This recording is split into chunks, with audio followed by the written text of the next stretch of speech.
નમસ્કાર મિત્રો, તમે બધા વિડીયો શેર કરતા નથી. તકલીફ એ થાય છે કે ખેડૂતોની વાત બધા ખેડૂતો સુધી પહોંચતી નથી. વાત પહોંચાડવા માટે વિડીયો શેર કરો એવી શરૂઆતમાં જ તમને વિનંતી કરું છું.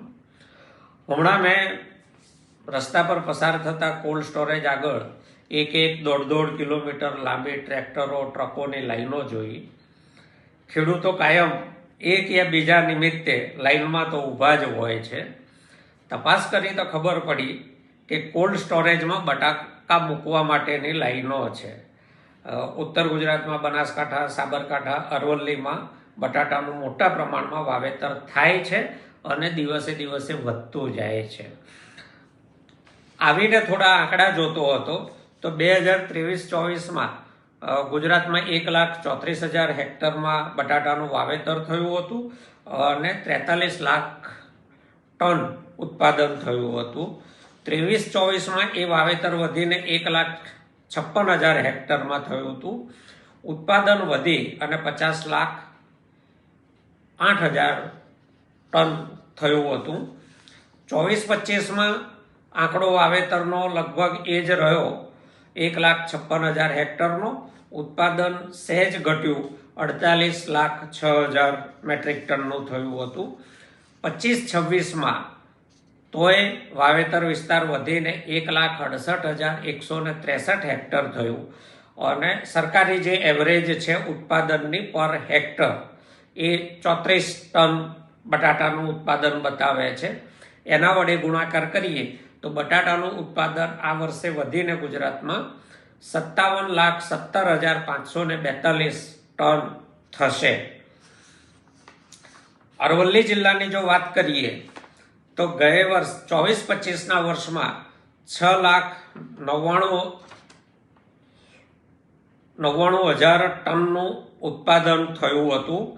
20,515 હેક્ટરમાં ખેતી થઈ હતી બટાટાની.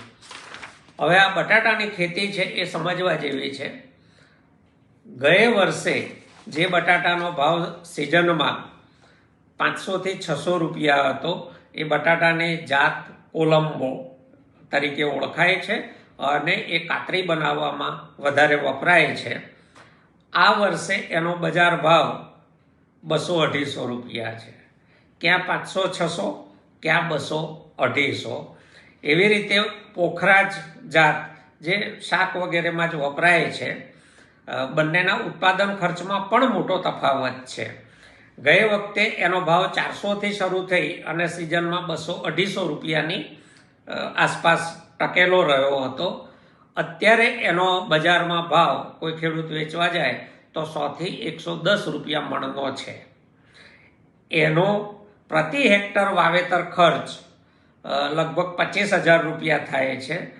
કોલંબો જે કાતરી માટેનું બટાકા વવાય છે એનો પ્રતિ હેક્ટર વાવેતર ખર્ચ 50,000, એટલે કે આના કરતાં ડબલ થાય છે. ખર્ચ પણ ડબલ છે, ભાવ પણ ડબલ હોય છે, પરંતુ ચાલુ વર્ષે ગયા વર્ષની સરખામણીમાં ભાવો અડધા કરતાં ઓછા છે. એટલે ખેડૂતોને આ વર્ષે બટાટા વેચવા પોસાય એમ જ નથી. પરંતુ પૈસાની તો જરૂર છે, એટલે મોટાભાગે વેપારીઓ સસ્તા બટાટા ખરીદી અને કોલ્ડ સ્ટોરેજમાં રાખે છે. સિઝન પૂરી થાય ત્યારે એ બટાટા પાછા મોંઘા ભાવે બજારમાં વેચાવા આવશે.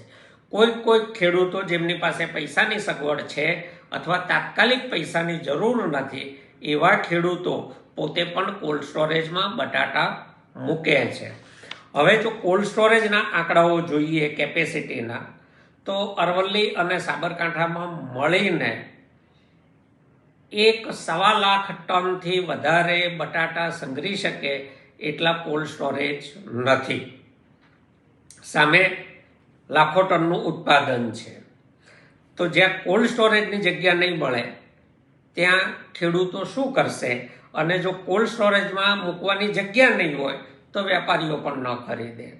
તો આવા સમયે ખેડૂતે મજબૂરીમાં નાખી દેવાના ભાવે મહેનત કરીને મોંઘી પકવેલી જણસ ખુલ્લા બજારમાં વેચી દેવી પડશે.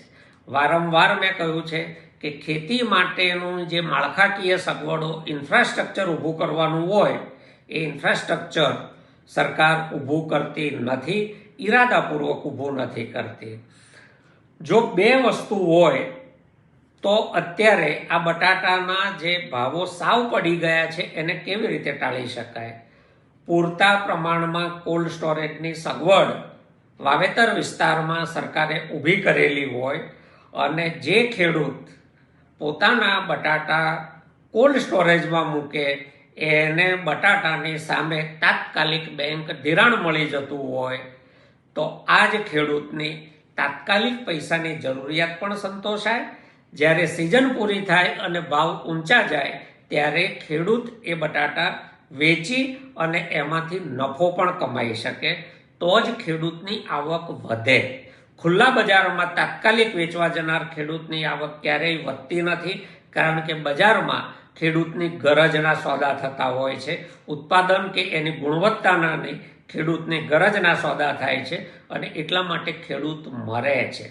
અત્યારે આપણી પાસે કોલ્ડ સ્ટોરેજ નથી, પૂરતા પ્રમાણમાં ઉત્પાદન છે, મૂકવાની જગ્યા નથી, વેચી જ દેવું પડે એમ છે, બજારના ભાવ પોસાય એવા નથી. ત્યારે જ્યારે ખેડૂત ખોટમાં જઈ રહ્યો હોય તો આપણે સૌ ખેડૂતોએ સંગઠિત રીતે મળીને એક માગણી ના કરવી જોઈએ કે સરકાર બટાટાના ઉત્પાદન પર હેક્ટર વાવેતર વિસ્તાર એની પાસે છે, પ્રતિ મણ બોનસ જાહેર કરે. જો સરકાર બોનસ જાહેર નહીં કરે તો ખેડૂતો મોટી ખોટમાં જતા રહેશે અને આવનારા વર્ષોમાં પાછો બટાટાનો વાવેતર વિસ્તાર ઘટી જશે તો આપણે બીજા રાજ્યોમાંથી કે બહારથી બટાટા લાવવા પડશે.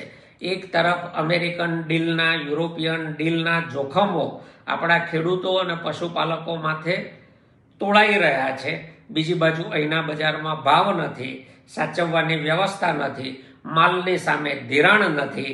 તો એક જ વસ્તુ બચે છે જે સરકાર કરી શકે, તાત્કાલિક ઉપાય તરીકે બટાટુઆ વાવનાર ખેડૂતોને તાત્કાલિક બોનસની જાહેરાત કરે, પ્રતિ મણ 100 રૂપિયા બોનસ આપવામાં આવે તો જ ખેડૂત ટકી શકે.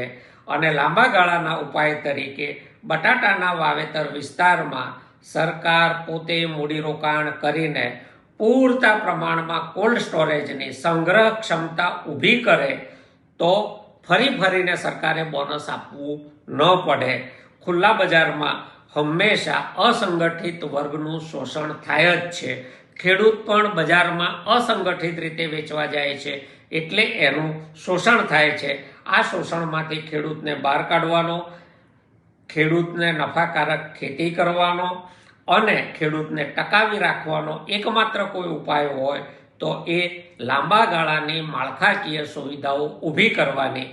પરંતુ તાત્કાલિક અમારી માગણી ખેડૂતોની એ છે કે અમને પ્રતિમણ 100 રૂપિયા બોનસ સરકાર જાહેર કરે અને વાવેતર વિસ્તાર પ્રમાણે સરેરાશ ઉત્પાદનનો જે એનો આંકડો છે એનો ગુણાકાર કરીને અમારા ખાતામાં પૈસા આપે. વિગતો સરકાર પાસે બધી જ છે, તો જ ખેતી ટકી શકશે. આભાર.